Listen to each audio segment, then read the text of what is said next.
Hey guys, what is up? Super K-Man Rocks here, and we are here. It is time for my 2025 LEC Spring Split Finals overview and analysis video. It's the final series of the split here. The winner of this is not only going to be your champion coming out of the LEC, which is obviously a phenomenal accomplishment on its own, but they will also be the team immediately slotted into the main stage at the mid-season invitational. A lot on the line, but really at this point with both teams already qualified, with these being the two representatives from Europe going to the international tournament, this is to show and to determine who is the team to beat in Europe at the current moment. I'm excited. I hope you guys are as well. Of course, we've covered every single game that's happened in the LEC this year up until this point. You can check that out in any of the playlists that are going to be listed around this video or just on this channel in general. But today, we've got one final series to go over, and I cannot wait. Let me know what you thought was going to happen down in the comment section below, and let me know if it lived up to your expectations, if you were impressed by the games,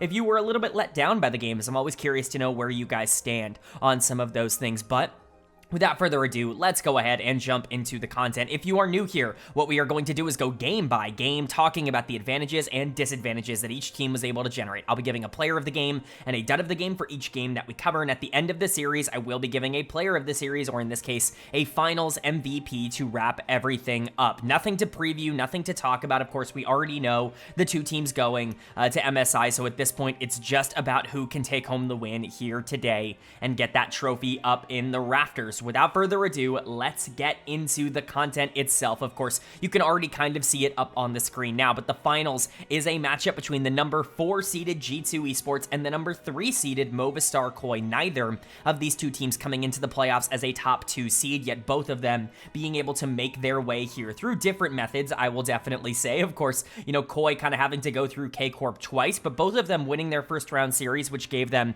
a much easier pathway. The last time these two teams played was winners finals, which of course G2 was able to take, and they took it pretty convincingly. I would say they were the better team in that series by a pretty big margin, and that leads this into being a conversation around, well, G2 is once again the kings of Europe, the team to beat in the finals. They are the favorites going into the series, and the reason that I feel so confident calling them the favorites is because it really does feel like they've solved quite a few of their issues from the regular season. That's not to say they've solved all of them. There are still a couple of players on this team that I don't think are playing up to the quote-unquote G2 standard. I don't think Labrov has necessarily felt as comfortable, although I think he's been much better in the back half of this year than people are going to give him credit for.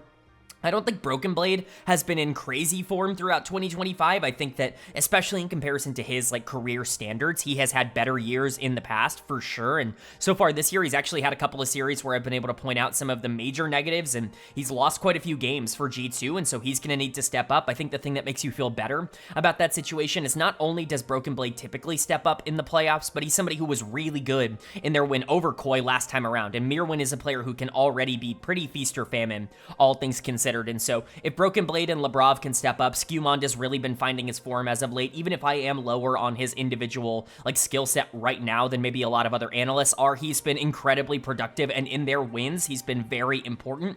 And so they do need to be able to get him on the map and moving. Caps has been Caps once again as we've gotten into the playoffs, and Hansama is like a known domestic playoff performer. This is a guy who never really plays well, not well. He never really dominates the regular season, nor does he ever really dominate internationally. In fact, he's quite bad internationally, but specifically the domestic playoffs, this guy is elite. So, you feel good about G2. You don't really feel like this is a team that's going to underperform in the big moment. It's all really going to be about whether or not KOI can actually match that. They, of course, had a very different road to get here. G2 had to beat Fnatic, which they did pretty handily, and then they took down KOI. They've only played 2 series in the playoffs up until this point. KOI had an extra one thrown in there because they lost that series to G2, but both of their wins are over the same team, and that was the number 1 seed coming into the playoffs and their arch rival in K-Corp. And being able to take them down both times in a 5-game set, it going the distance, 10 total games against K-Corp across this playoff run, it does give you a little bit of momentum and confidence going in to a series like this. You know that you can go the distance. You know that in this fearless format where,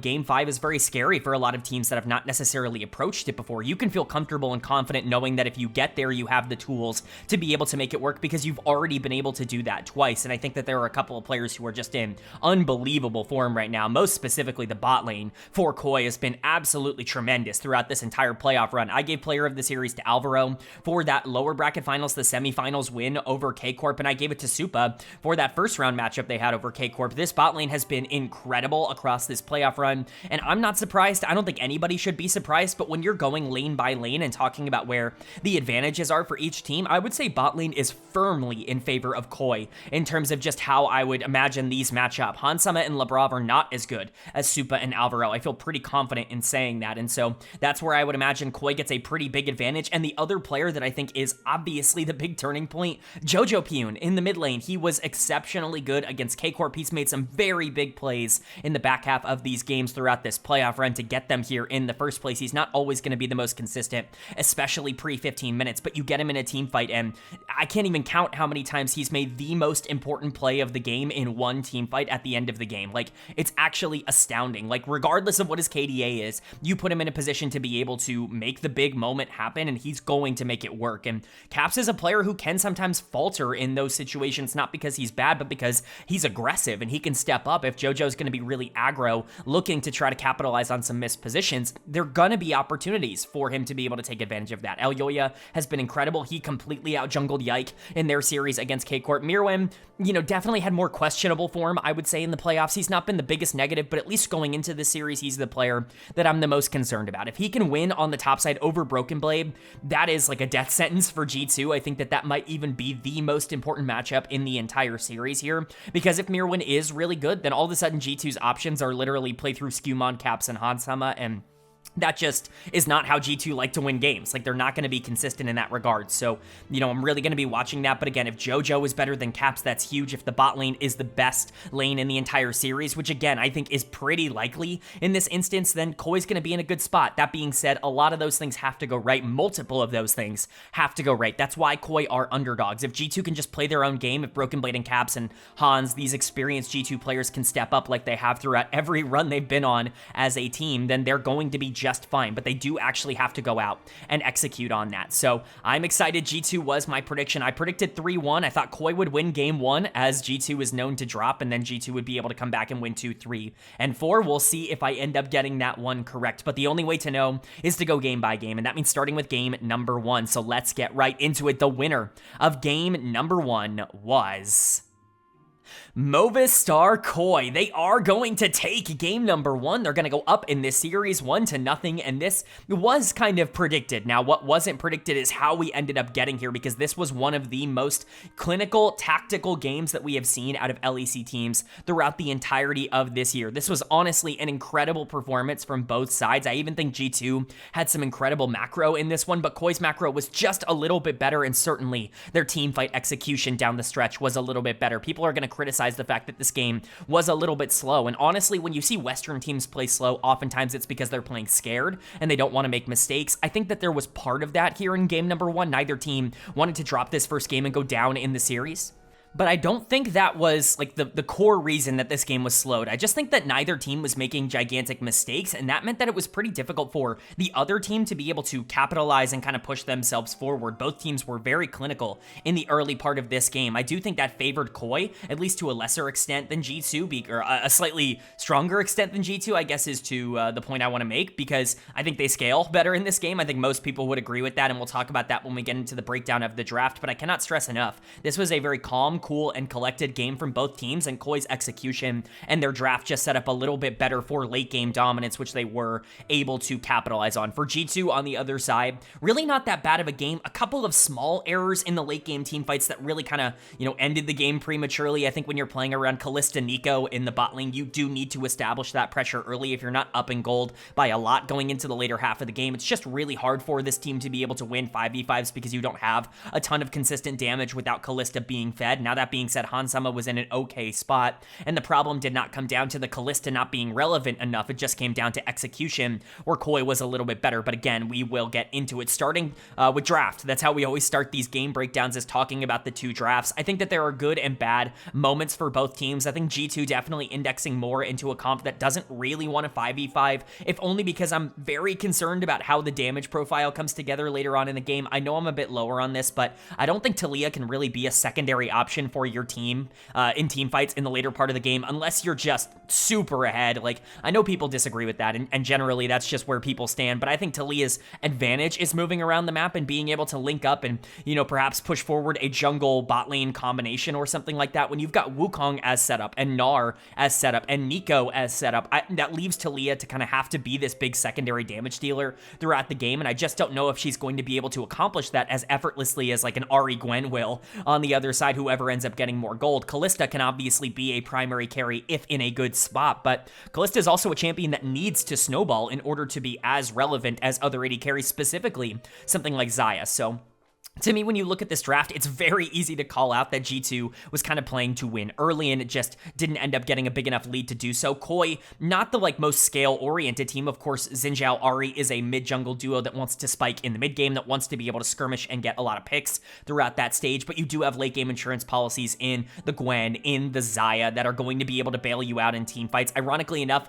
you know, the Gwen was relevant. The Xayah really didn't need to be incredible, although Supa's positioning was unreal in this game, which again, we will talk about, but really the crux of this game came down to the Xin Zhao Ahri duo just being incredibly strong. And so I do think they scale better, even if they don't scale quote unquote like infinitely. Like, this isn't one of those drafts that's just way better than everything in the later half of the game. I think G2 just didn't get a big enough lead with the comp that they had set up for themselves, and they ended up misplaying some of the fights, which we can talk about now. Elyoya is going to get player of the game for me. Xin Zhao ran this game in terms of the jungle pressure that he was able to apply early on. This was really important stuff. People are going to point out Mirwin's team fighting in the back half, Jojo Pyun landing that gorgeous charm onto Caps as he jumps down from the wall, or Supa's positioning, and I think all of those things do really matter. Like, they were all very important, and these players played well, but Elyoya ran this game through the first 25 minutes in terms of the setups and the pressure that was being put. Skewmon couldn't really do anything on the Wukong, a champion that I like, but is much more of a team fighter now than he was, you know, a year or so ago when he could skirmish a lot more efficiently. This is a champion that kind of needs time to be able to set things up for his carries, and Elyoya took advantage of that to be able to play the map really gorgeously. He's been on fire the last couple of series, and I don't think he's been getting enough credit for how well he's been playing. I've given him a ton of it on this channel. Like, I really do think he was better than Yike in 4 of the 5 games that they played against K-Corp. Certainly was better than Yike in the first series that they ended up playing against KC as well. He has just been exceptionally good for KOI, and he stepped up big here in game number 1. The natural way to kind of, you know, take some spotlight away from him, I guess you could say, is to be like, oh, Xin Zhao's really broken as a champion, and I do agree with that. Xin Zhao is crazy broken. You should not be able to allow Xin Zhao on red side. I think that is pretty crazy. I know Talia is a pretty high priority pick right now, but Xin Zhao to me is just not a champion you can allow on red side, and Elyoya took advantage of that. But I really do think this has more to do with the player just being incredibly strong right now. Elyoya really stepping up once again for this team, rather than, you know, the draft and the champion just being so broken that there was no way for the enemy to be able to deal with it. The other players, obviously, I've already kind of pointed them out. Jojo Pyun definitely deserves a nod for player of the game, if only because once again, as per usual, he made the biggest play in the back half of the game, landing that charm onto Talia as she jumped down from the wall. That completely destroys that final team fight, and it makes G2 unable to play. We'll talk about Caps in a second, because I think his positioning throughout this game was really not ideal, but Jojo just stepping up in this gigantic playoff run. We knew he was going to be a big deal. Again, he was my first team all-pro mid laner in the regular season against the grain, against players like Vladi that everybody wanted ahead of him, but he's been the best mid laner in the playoffs outside of Caps up until this point, and he's going to get the chance to prove that he is the #1 mid laner right now in the LEC with his performance, and at least in game 1, he definitely stepped up to the plate there. Mirwin was unkillable in these team fights on Gwen. His early game wasn't great, but that's Gwen versus Gnar. You can kind of expect that to go down that way, but his team fights were incredible. Supa's positioning was absolutely unreal. The 0 deaths, I know 4-0-8 doesn't look like the most involved scoreline in the world, but the 0 deaths was like on display in this series. I haven't seen an AD carry posture quite as aggressively while also staying completely safe like Supa was throughout this one. He is also just on fire right now in terms of the way he's playing, and Alvaro's been one of the best players in the entire playoffs, and he's the player I'm talking about last as a creator in this series with Rakan. He still was incredible. So KOI looking great in game 1 and really generating that momentum for G2. Just a couple of minor mistakes. Again, I think their macro was generally pretty good in this game, especially early on, but the Wukong didn't have any sort of pressure on the map, and that was always going to be an issue. And then the solo laners just had no damage in the later part of this game. Broken Blade, you can kind of expect that from. With the Gnar, he wasn't really able to push his tempo, and so as quote-unquote setup here alongside Nico, alongside Wukong, he ended up becoming just a bit more irrelevant. throughout the back half of this game, but Caps getting dead of the game here on the Taliyah is a big problem. Once again, I want to stress, I don't think Taliyah is really the kind of champion that can consistently be a secondary carry for you. I just don't know if she has that kind of damage into, a comp that's just going to have a lot more on the other side, and Caps unfortunately just wasn't relevant. Obviously, the charm in that final fight, getting hit by the charm in that final fight is a big problem for G2, but even more so than that, it never really felt like Caps was actually in this game. JoJo was absolutely more active, and Oyoya made his life a lot more difficult. The Taliyah just didn't end up working out, and if you're going to pick it on B1 over something like Xin Zhao, you have to be able to make it work, and it didn't really go down that way. Hans and Labrov, I should say, were not the problem. I'm certainly not going to criticize the Kalista. They were generally fine. Even Labrov, who gets a lot of hate on this team, I don't think was the problem. For the most part, the issue was just that they didn't have enough damage, and they had a couple of small mistakes in these team fights. Skewmon didn't really have any pressure. Broken Blade was kind of irrelevant, and Caps didn't play all that well in this game. But it's game number 1. We've seen G2 drop game 1, not only in, playoff series in the past, but generally in finals. This is something they do super regularly before figuring it out and coming back to tie up the series and then take the lead and then take the series. They're going to need to do that here, obviously, because going down 0-2 to KOI is terrifying. But if KOI can get that 2-0 lead and they only have to win 1 of the final 3 games, things become a kind of a reality for KOI. Things start to get a little bit more interesting. So is that going to be the case? Are they going to be able to go up 2-0, or is G2 going to tie the series up at 1 apiece? Well, the winner of game number 2 was Movistar KOI. They are going to take game number 2. They're going to go up in this series 2-0 and take full control of the direction that this series is headed in. This was a problem game for G2. If game 1 was, kind of a back and forth affair that was a little bit slow, didn't really have a ton of kills, but kind of broke open with some better team fighting in the back half of the game, this was kind of just an outclassing from KOI. I know it looks a little bit closer than maybe that statement would indicate. There were some positive moments for G2, but generally speaking, you're looking at a micro difference, you're looking at a macro difference, you're certainly looking at an execution difference when it comes to KOI, and I think that that is just a problem for G2, who's now on the brink of elimination. This team is sitting at 2-0. Remember, G2 has lost finals before. Caps has lost finals with G2 before. Caps has never lost a finals where he has won a single game. Right now, it's getting a little concerning. If he's not going to be able to, pick up a win early on here, G2 could be in a little bit of trouble, but KOI is playing out of their minds at the current moment. This team is so hot. They are playing so well right now. It's really, really fun to see. I think there's so many things to like about the gameplay coming in from KOI, and I think that there is a lot to kind of point out in terms of a negative for G2. That's more than just what the score lines would indicate, but we'll go ahead and get into it here. First and foremost, again, talking about draft, to me, this is more balanced than I think people are giving it credit for. While I do think that KOI got a lot more meta of a draft here, a lot of things that I think are a lot stronger right now, and I do think things like the Rel are just incredible into what G2 had drafted, because they don't really have a lot of tools to be able to shut down that free engage that Rel gives you with those flashes. I do think that there is more going for G2 in terms of scaling than people are giving them credit for. There's really not a ton of ways for Movistar to play this out the later this game goes. The Varus is going to be able to deal a lot of damage in the late game, but, Mbessa is not necessarily known as the most dominant secondary carry. You have Galio Pantheon as your mid-jungle duo, which is all early game setup, and then obviously Rel. You don't have a ton of, free damage in the back half of the game. That being said, you have so much engage that maybe it doesn't matter. You can buy so much time for things like Varus and Mbessa to deal a ton of damage. Pantheon is still going to hurt. Galio can do some damage, and so I can see the world where if you're up a ton of gold, you'd be able to win late, which is exactly what happened. But for G2, you're kind of playing off of Camille, Ryze, Senna, which I think is just a tad bit easier. The problem for me comes in the priorities in draft itself, because Senna, Nautilus as your 1-2, I think is just a little bit weak in terms of the priority picks in the meta right now, especially because you hadn't really seen what support was coming in on the other side, and specifically Trundle on B3. I've come around on Trundle because it's been performing better, at least across the last couple of weeks, than maybe it was at the beginning when it first re-entered the meta and generally what I expected it to, but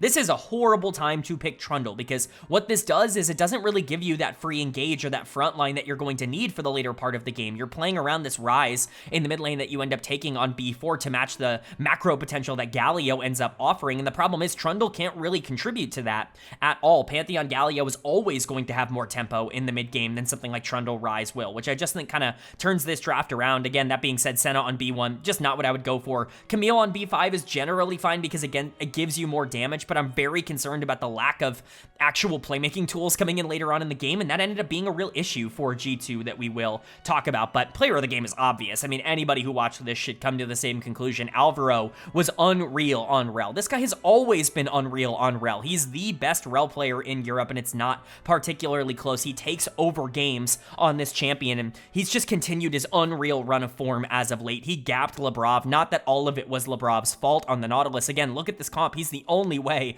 to start fights outside of Ryze, like flanking or Camille getting a flank off or something like that. Like, the only consistent front line here is the Nautilus, and so part of it is just not going to be his issue when he dies first in fights. But Alvaro's engages were just so beautiful, and he completely changed the complexity, the way that, you know, G2 wanted to approach any of these fights. It just destroyed G2's confidence and their ability to play active in this game, and that can all be attributed to Alvaro as a player. But it wasn't just him. Again, his bot lane partner has been incredible in terms of following up on a lot of these plays. Supa is really, really good, and I think Alvaro has taken some of the credit away from how good Supa has been, but I think sometimes it goes both ways, where it's like this bot lane is just playing like the best in the entire league right now. I think you can point to these two and say that, I don't know, maybe outside of Upset and Mickey, but even including Upset and Mickey, can you really say that there is a more talented bot lane duo in the league with Alvaro taking over and Supa being able to capitalize and follow up on these engages like this? It's really hard for me to say anything other than that. So credit to these two in the bot lane. Elyoya is just on fire, man. This Pantheon game was unreal good early on. Skewmond, once again, like, not entirely his fault. I'm not sitting here saying that he was the biggest problem, but he once again had no pressure on the map. He wasn't really able to do anything. I think part of that is the Trundle pick, but again, part of that is that Elyoya just had way more activity going on throughout a lot of the mid game, and that really increased KOI's chances of being able to build that lead that they needed for the late game, which of course they ended up doing. So Elyoya, Supa, Alvaro looking incredible. Mirwin, obviously playing the Mbessa on the top side. I think he's gotten way better on things like Mbessa and Cassante in 2025 versus, you know, what he was on Cassante in 2024, where he was a bit of a problem for this team. But, you know, there were moments where he looked okay, even if he wasn't perfect. Jojo Pume playing a perfect Galio game. People talk about this guy as if he can only carry. He's playing Galio and playing entirely for his team in game 2 of the finals. Like, this is a complete KOI team, and 2-0, that's a pretty massive lead. Like, that is a problematic lead for G2 to have to overcome. Reverse sweeping anybody is not easy. I'm not counting G2 out just yet, but I do think it's going to be more difficult, and they certainly can't do what they did in this game, which is have a draft that doesn't really give you a ton of options in the early game. Again, I don't want to compound on the Trundle pick, but I think that's where things really fall apart for this draft for me, because you're playing for Ryze and Senna, even Camille in the later half of the game, and you just have no setup, and that's where Labrov ends up really, you know, kind of being super important and also being, you know, kind of left out to dry in this game. He's going to get dead of the game, but, like, Nautilus has to go in. Like, there's no other way for you to play this game other than Nautilus diving onto the front line, and that's just never going to work. Like, Rel already is a really good matchup for Alvaro into Nautilus. Like, Varus Rel is already really strong in the early game, and now you're looking at a situation where the Nautilus also has to be the primary engage tool, and he's really, like, the only consistent form of peel, unless you want to count Trundle or Camille or something like that, like, for the Senna and for the Ryze in the later team fights here. It's just a problem for Labrov, and he can't really keep up. He was not relevant. He was dying first in all of these fights. He was super squishy in the back half of the game because there's no other frontliner, and Nautilus just had to solo tank the entire game. Like, it's just a disaster here. Like, Trundle couldn't do nearly enough to make that worth it. And then obviously there are some criticisms of how Skewmond ended up playing because he never had tempo in this game. I think the macro, even the micro, was quite bad from him, and he's definitely getting exposed a bit by Elyoya. Not that that should be a surprise to anybody who's seen Skewmond play this year. When he's not necessarily in full control of a game, or when he can't get into the team fight stage for free, things don't go super well for him as a player, and I think that is what we're still seeing. But Hansama wasn't relevant in this game at all. B1 Senna, you got to be able to make it worth it. Caps on this Ryze was probably better than he was on the Talia in game 1, but Caps on these things that need to be a more macro, you know, oriented threat, move around the map, like, it's not working. Caps needs to be able to carry in the back half of these games, and right now it's not really an option for him. Broken Blade was pretty good on the top side, but G2 just feel a bit outclassed right now. You know, I've seen a lot of people say that G2 has been outclassed in every single lane when it comes to these games. I don't know if I agree with that. I think it's more so just a generalized outclassed. It's like a macro difference coming in. KOI just clearly have better direction in terms of how they want to play the game, and that leads us into game 3. KOI could sweep the finals here and become the LEC champions. That would be ginormous for these players and for this organization, but G2 have the chance to be able to keep their series alive at the very least for one more game here in game number 3. Are they going to be able to pick up a win, or is KOI going to be able to sweep their way into the record books? Well, the winner of game number 3 was G2 Esports, they are going to take game number 3. They're going to stay alive in this series at the very least for one more game, and they're going to do it off the back of a very clean victory. Now, I say that, I really hate this draft from KOI, and honestly, I don't love this draft from G2 either. I think that there are parts of it that I really like, and obviously, individually, KOI had a significantly worse draft. I think this is easily the worst draft of the entire series up until this point, and it throws away a lot of the advantage and the momentum that KOI had been able to generate in the first couple of games, but G2 still had to go out there and execute. Quite frankly, they had been getting outplayed, especially in the mid-game throughout this series. Skewmont had never really had any sort of pressure. You were looking at players like Broken Blade and Caps pretty consistently falling behind, and you weren't really feeling all that great about how things were going. Supa was given, Zeri, and despite how bad I think this draft is for KOI, if you can get him into a good spot, he's going to be good enough to be able to carry the game, and so you were a bit worried about how things were going to go the longer they went, but G2 actually went out and executed on their draft that was a little bit better with all of the options that they ended up having, and they certainly had a better game here than they really had at any point in the series before this. Like I said, for KOI on the other side, it's really hard to kind of separate the draft and the gameplay from this one because I think that they had so little options going into this game. There is a part of this team that does quote-unquote scale because you've got Silas, Zeri moving into the back half of the game with potentially Poppy and Braum being there to facilitate them, but that is a far cry from what is likely going to be the reality of a draft like this. Zeri is very, very behind in terms of how this game is going to play out. It's basically impossible for her to play the early laning phase, and Silas is certainly not going to be as relevant as maybe you would want in this game, and then they throw away their top lane picking Nidalee blind on R2. All of these tanks end up coming in. They ban out things like Jax and Warwick instead of banning out Sion and Ornn, which just goes to show how, wrong people are about this champion. I'll talk about this because I have a ton to go over when it comes to it, and honestly, let's just get into draft because I basically already started talking about it. The reason I like G2's draft more is because I think they have so much setup for what they actually want to do, which is play towards a late game where Kai'Sa can take over in the team fights and you can allow Vi to really run the mid game. Vi is still a champion that is very strong. She's been highly prioritized in basically every other region. I get that her success rate here in the LEC has been worse than it is almost anywhere else, but Vi is still a top-tier pick in the meta at the current moment, and you can still absolutely win mid-games with her, and also you've got Annie for setup in the mid lane. Annie is great for a lot of these more aggressive carry-oriented junglers to be able to facilitate them because her setup is so easy, right? You have point-and-click stuns, you have gigantic damage coming in from Tibbers if you want an AoE, and you've got a lot of different ways to be able to make things work in the mid-game. That's why Annie's been commonly paired up with things like Nefiri in terms of a jungle mid-duo that's been very common. The Vi kind of fits that idea as well, and Caps was definitely active in this game. Vi had a ton of pressure in the mid game. You can translate that very easily to the Kai'Sa, and then look at this front line. You're going into a late game with Sion, Alistar as a ton of setup. It's just really easy to play out this comp, even if I don't think it's the most consistent in the entire world, because you're looking at a comp that really relies on the Kai'Sa being a primary damage dealer in the back half of the game. Outside of that, Annie is your secondary damage dealer, which is never really a great place to be. I think with a better draft coming in from KOI, perhaps this is a bit more difficult of a game for G2 to win, but in terms of what they were up against, they definitely had the more cohesive and the more straightforward draft in terms of how to execute for KOI. Really, this all comes down to me just hating Nidalee top.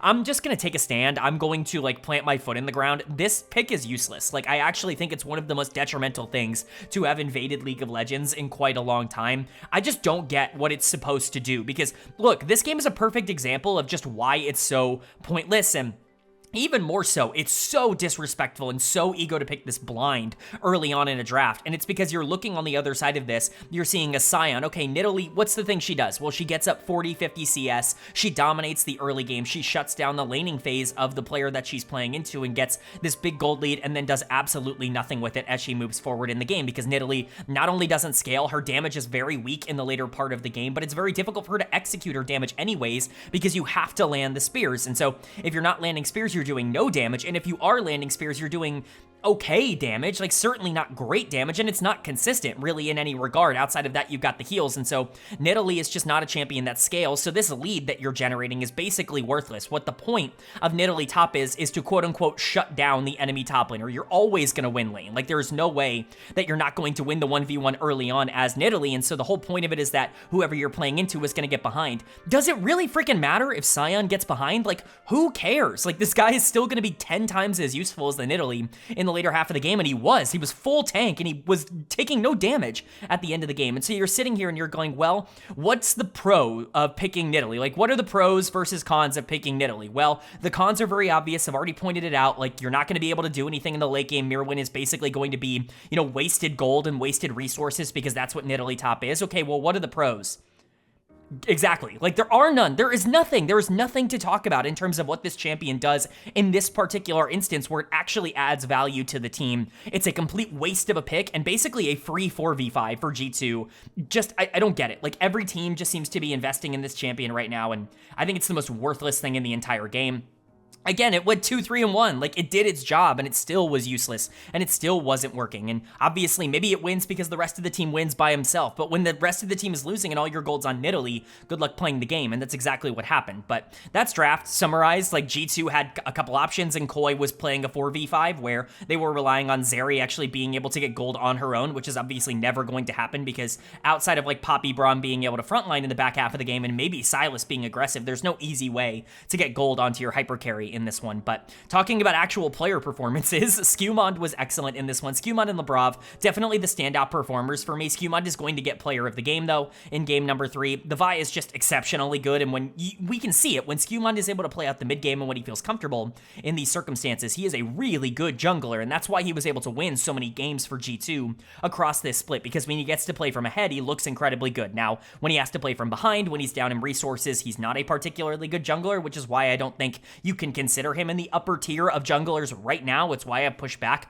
on that narrative, but when he's comfortable, when he does the things that he's really good at, he's gonna look great, and that's exactly what happened here, and you can see him really help get G2 back into this series. And then Labrov is the other player that I want to shout out. He's not been particularly good at the start of this series. I would say Skewmund and Labrov have been the weak links of G2 through the first 2 games of this series, if you want to kind of put it like that. But Labrov was also excellent. The Alistar had a couple of awesome engages to be able to set things up for the Kai'Sa and even for the Annie to be able to follow through. So credit to Skewmund and Labrov, again, kind of turning their form around at the very least a little bit here in game number 3. Broken Blade was the other player that I think had a massive impact on the game, if only because Sion just from draft is always going to dominate this one. You don't have the damage to really ever break through this Sion because the Nidalee isn't going to be able to take away enough resources to stop Sion from scaling, because he obviously has inbuilt scaling into his kit, and you don't really have the damage if Zeri's not fed to ever be able to break through a big frontline tank, and that's on top of things like Alistar already being frontline tanks, and then Vi diving your backline. You have Tibbers as well that you have to break through.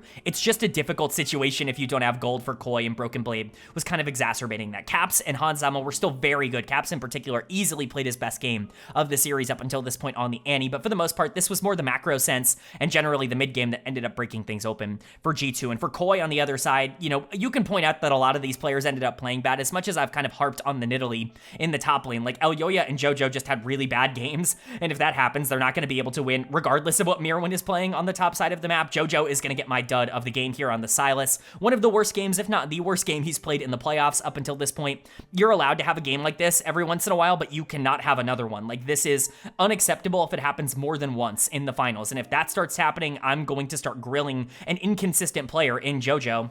That being said, Elyoya lost pressure early because Poppy doesn't really have a ton to do in this draft, and Supa could never really get any gold to get online. Alvaro was basically useless on the Braum, and of course Mirwin was useless as well on the Nidalee because that champion doesn't do anything. But, KOI is still up in this series 2-1. G2 has been able to force their way back in to this series and keep it alive, but it is certainly not over by any stretch of the imagination. KOI can just turn around and say, well, we had a bad draft here in game number 3, we're going to figure it out, and we're going to take game 4, or G2 could come out, win game 4, and all of a sudden, all the momentum, all the confidence is in their court, and they're looking at a reverse sweep. Remember, if Caps wins a game in the finals, he has a 100% finals win rate. He just won game number 3. Can he keep that 100% alive, or is KOI going to shut the door on this G2 comeback? Well, the winner of game number 4 was Movistar KOI. They are going to take game number 4. They are going to take this series 3-1, and your 2025 LEC Spring Split champions are Movistar KOI. Some way, somehow, this team has reached the mountaintop of the LEC. I doubted them all split long, all year long. I thought that they were clearly the number 4 team in the LEC, that they were I would say half a tier below the top 3, even a team team like Fnatic that I had major question marks about. I just wasn't sure that KOI was ever going to be able to get over the hump. Well, here you go. Not only have they breached their way into top 3, not only have they breached their way into top 2 over their rivals, they are the #1 team in the LEC. They get to hang their logo in the rafters, and they will be representing the LEC at MSI as the #1 seed. Super awesome stuff for Movistar KOI. For G2, this is a ridiculously disappointing loss. Obviously, this team just mega underperformed in the finals. They got outplayed in almost every single way, and, you know, I'm gonna have a different opinion, I think, than most other people will, because, again, I see a lot of people talking about the hands diff or the individual, like, player diff that went down in this series. I didn't see that. I saw a macro diff, and I saw a team diff across this series, and that's what's so impressive for KOI, is that they were able to do this not because they're good players, but because they are a good team. And that's the most impressive thing you can possibly say. So let's go ahead and get into game number 4 before we talk about just how incredible this year has been in general for KOI. Player of the game for game 4 for me is super obvious. It's going to go to Mirwin on the top side, the guy who has been probably the most inconsistent for them across their entire playoff run. Somebody who I've doubted on this channel. I certainly doubted last year. I started to buy in more in 2025, but he hasn't really had this dominant playoff run like the rest of this team has to get them here. He shows up big in the game, or the series sealing final matchup between them and G2, and he does it on Cassante, a champion that people have criticized his ability to play at a ridiculously high level. What an awesome performance. Broken Blade ends up picking the Mundo on the other side, and Mirwin just completely outplays him. I guess that there is a way for us to talk about this draft, and I think that that is worthwhile. I think KOI is almost certainly going to have more to do in the early game, which is ironic because you're looking at an Neferi Kassadin comp, but things like Cassante should decimate Mundo. Like, I think this R5 Mundo is a complete waste of a pick. I'm going to be honest, this is just as bad as the Nidalee. Maybe not just as bad, because Nidalee's bad in all circumstances. At least Mundo can be a frontline tank, but like, you heavily like self-counterpicked in the top lane here. Cassante obliterates Mundo in terms of how that lane matchup goes, and then Ezreal has always been one of the more consistent answers to something like Jinx because of his ability to skirmish in the mid game. So I actually am looking at, you know, Neferi Kassadin as being the team that wants to fight more in the early game, and I'm looking at G2 as a team with Orianna and Jinx, and then like Skarner, Thresh, Mundo frontline to play front to back later on in the game to try to be this protection comp to play around your hyper carry in the bot lane. And if you're not going to be able to get to that stage, or alternatively, if you just get outplayed in some of the 5v5s, which is basically exactly what happened here in game number 4, this series is over, and KOI ended up, you know, again, outperforming. Mirwin was one of, if not the biggest point in that direction. He was incredible, going deathless on the Cassante and just completely obliterating Broken Blade on the other side, which we will talk about, but everybody on this team stepped up. Player of the series was so difficult. Finals MVP is really up in the air. I don't think this was one player completely gapping the rest of the team. Like I said, this was a team effort. This was a macro diff. And on that front, I'm going to have to give my player of the series and my finals MVP to Elyoya in the jungle. I really do think the jungle control that was shown throughout this series, his ability to show up not only in the mid game, but in these late game team fights, was the biggest piece. I think specifically in that game 1, but he was excellent in game 2, and he still was very good on the Neferi in game number 3 here. Elyoya is going to get my finals MVP, but boy, do I want to give this to Alvaro. Like, I really, really do. And honestly, like, if you want to give it to Alvaro, that is entirely up to you. I think there's a very strong argument that he was the best player on the Rift in this series, but it should go, in my opinion, to one of Elyoya or Alvaro in terms of how things go down. But you know, Elyoya just completely gapping Skewmond. He gapped Yike in the series before this. Like, he has really reemerged as arguably the best jungler in the entire league. Let's remember, that's where I had him for so many years. Basically, from all of 2023 to, like, the summer split of 2024, I was talking about him like he was clearly the best jungler in the LEC. He had kind of fallen off that wagon for me in summer of last year, and it didn't really carry over to the start of this year. Like, the negativity was still there. He is back in full force now. He was the best jungler in the league in this playoff run, and I don't even think it was all that close. Again, Alvaro has really cemented himself as maybe the best support. It's him versus Mickey X right now at the top of the standings. Like, I love Jun. I think he's a great player. Targamas has really reemerged as somebody who's been very valuable. Labrav was obviously in that conversation last year, but Alvaro has been unreal, and to me, he was the biggest piece in this playoff run. Him and Supa, I think in terms of consistency, were so important towards getting this team a championship, and once again, just showing the power of what an engaged support can offer at the highest level. We haven't really seen a support be able to take over this kind of game outside of players like Mickey X and Hillisang all that consistently, like carry a team to the upper echelon. Alvaro is the kind of player who can be that in the LEC. He can go down as a legendary support figure like those that came before him, and I'm really excited for that. Supa obviously was hyper consistent. I don't know if I've seen an AD carry be more consistent in terms of his positioning than Supa was in this playoff run. Basically no mistakes ever coming in from him. Even when he would lose, it was often not his fault, like it wasn't on the Zeri game in game number 3.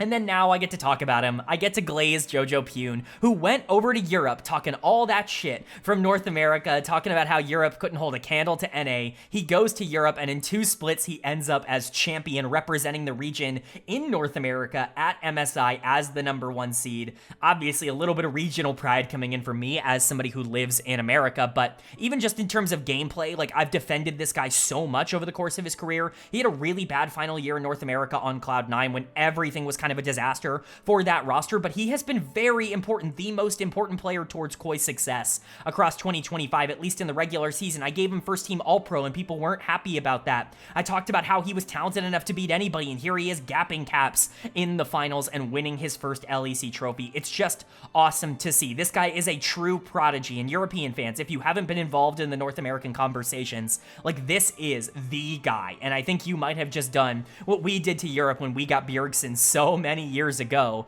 and taken one of the most valuable players that a region could have and swooped them over to the dark side. So congratulations to you guys for having Jojo, and congratulations to KOI for being so utterly dominant in this series. They were the better team. There is no ifs, ands, or buts about it. They were better here today. They won because they earned it, and they are the team to beat now in the LEC. And for G2 on the other side, what a disappointing finals performance, especially because you had just beaten KOI just a couple of weeks ago. Last week, you beat KOI to get yourself into the finals. For you to sit here now and look completely outclassed in a couple of different areas, it's just a bit disappointing, all things considered. I think you can point to a couple of specific areas, a couple of players who just didn't have particularly good series. It was really everybody with the exception of Hansama, who I'm really not blaming all that much. But Broken Blade is going to get dud of the game for game number 4, not only because of the performance, because the Mundo was entirely useless in this game, but because how can you R5 Mundo in this draft? I really do think that that was like series losing in terms of a decision. I'm not sure if that's coaching. I'm not sure if that's Broken Blade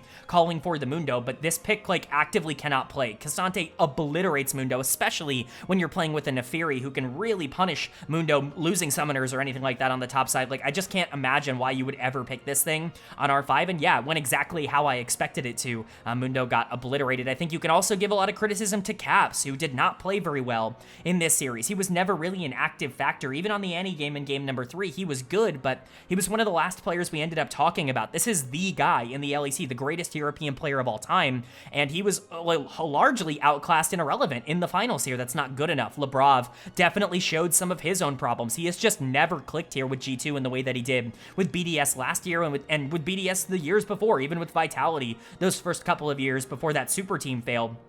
Lebrov has been a super successful player in the LEC, and he's just not been able to make that transition at G2. Him and Hansama just have negative chemistry. Lebrov is a team fighter, Hansama is a laner, and that's clearly been a gigantic problem. Skewmont had no tempo, no pressure, and part of that is his fault, part of it isn't, but at the end of the day, Skewmont's flaws were exposed in this series, and all the things I had been saying about him were kind of proven to be true in this series. For G2, there are just a lot of things that need to be fixed. Now, they have a lot of time to fix them because they are going to MSI, and so they're going to get a ton more stage experience. I expect that they're going to have a pretty good time at that tournament because at least in terms of the play-in teams, they're likely going to be one of, if not the best play-in team moving there. But on the flip side of that coin, if they don't perform, if they don't show up, and if they play the way they did here today, we might actually have some concerns about G2 going into the play-in stage of MSI with the way that that format is structured. So I'm very interested to see what their evolution looks like, but once again, congratulations to KOI, an organization and a team that I and everybody else counted out for so much of this year, talked about how they wouldn't be able to overcome their own problems and reach the mountaintop. Well, here they are staring down on everybody else in the LEC and showcasing their flag at the top of the mountain, and they're going to get an even bigger chance to prove it at MSI, where, who knows, anything can happen. We've already seen one European team make an international final this year. Who's to say there won't be two? Alright, but that is going to do it for my LEC 2025 Spring Split Finals overview and analysis video. Congratulations once again to your Spring Split champions, Movistar KOI, Mirwin, Elyoya, Jojo Pune, Supa, and Alvaro. are all champions at this point here in the LEC. Of course, only Elyoya has won a title in this region before. For this team to be able to lift the trophy, it's a big accomplishment for these players. Now, Elyoya now has, what, how many titles? So he won both in 2021. He won that random split in 2023. This is his 4th LEC title. That's a lot, man. Elyoya really climbing the leaderboards for one of the greatest LEC players of all time up until this point. So congratulations to this team. Of course, they're moving on to be the #1 seed, immediately get slotted into the main stage of MSI. G2 still going to MSI, but we'll have to go through the play-ins now. But that's gonna do it. I do hope you guys enjoyed. If you did, leave a like. I really do appreciate everything that you guys have done up until this point this year. You guys have been very vocal in the comment section in a good way, you know, very much, you know, both giving me good feedback and kind of arguing with me at points, which I really like. I like other opinions. I talk about that all the time, but, you know, it's been a fun ride here in the spring split. Obviously, it's not over. If you enjoyed the content, we're gonna be covering everything upcoming as well. So, you know, all of the MSI games and everything that happens internationally, but we still got playoffs in other regions. The LTA North still has to close out their playoffs. The LCK has barely started, and the LPL is really starting to get into the nitty-gritty. We're covering all of those playoffs on the region as well, but let me know down in the comment section below what you thought of these finals, and stick around, hit subscribe if you're interested in hearing about all of those other things as well. But with all that being said, I hope you are having a great day. I hope you continue to have a great day, and I will see you all